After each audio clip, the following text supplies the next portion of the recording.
Hi, EDU 145. I hope everyone had a great weekend. We are getting started with the content for week 2 today in Blackboard.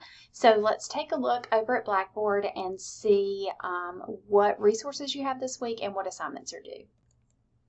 All right, let's take a look at week 2. Your reading and assignments are in this folder. You always will have an overview of what to do each week, and then the readings and practice and assignments will be split up into 2 different folders. A quick look at what your reading looks like this week.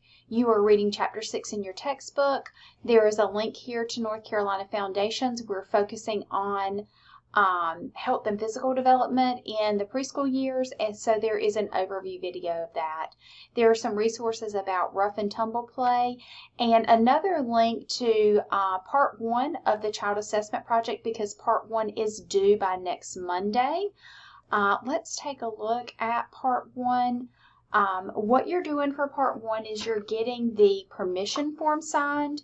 You are also having a conference with the family. The conference questions are provided, but you are required to ask at least 5 follow-up questions. And those questions need to be build upon what you're learning about the family and contribute to your understanding of how the family could impact the child's development. And then you're going to write a reflection about what you learned from the family interview. An important thing throughout this project to look at as you prepare for each section is the rubric associated with that section.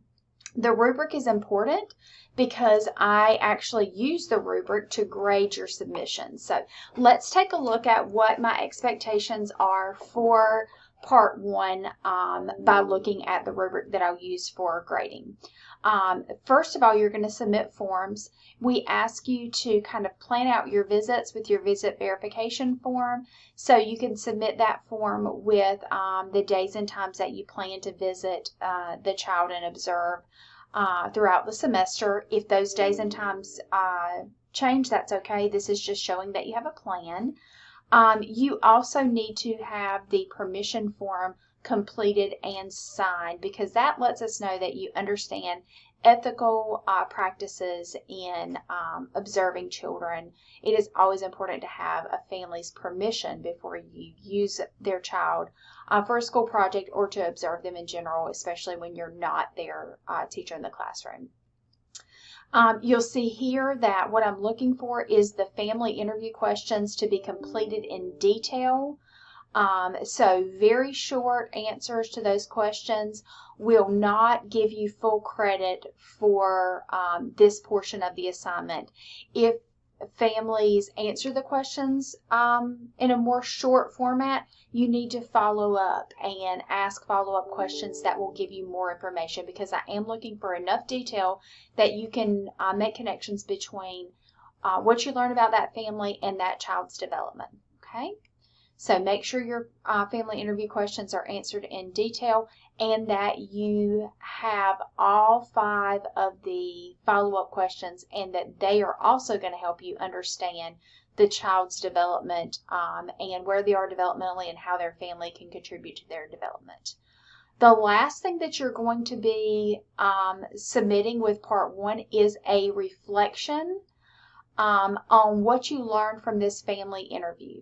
It is very important that in that reflection you talk about what you learned and how what you learned will impact the child's development. So for full credit, the family parent reflection utilizes responses from the questions to demonstrate a clear understanding of how the child's family, culture, language, and community impact their development. So you must say, because the child is in a dual parent household, that can have a positive impact on their development, and why. Or you might say the child has older siblings, so that could have an impact on their development, and you need to think about what kind of impact that might have.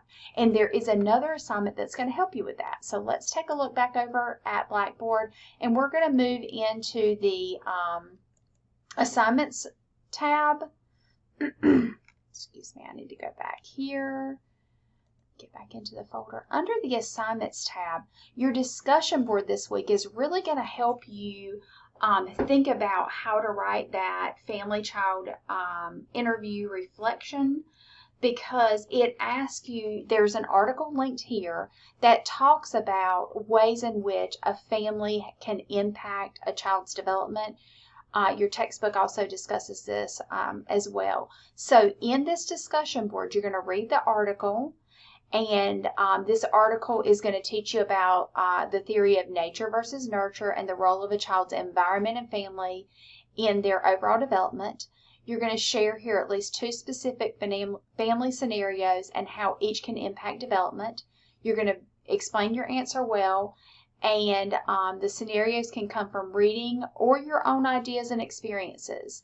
So you're going to learn about how family dynamics can impact a child's development in this article, and then you're going to come up with your own scenarios of ways that you've seen this happen in real life. It can be from personal experiences, it can be from your textbook, or you can make up these scenarios.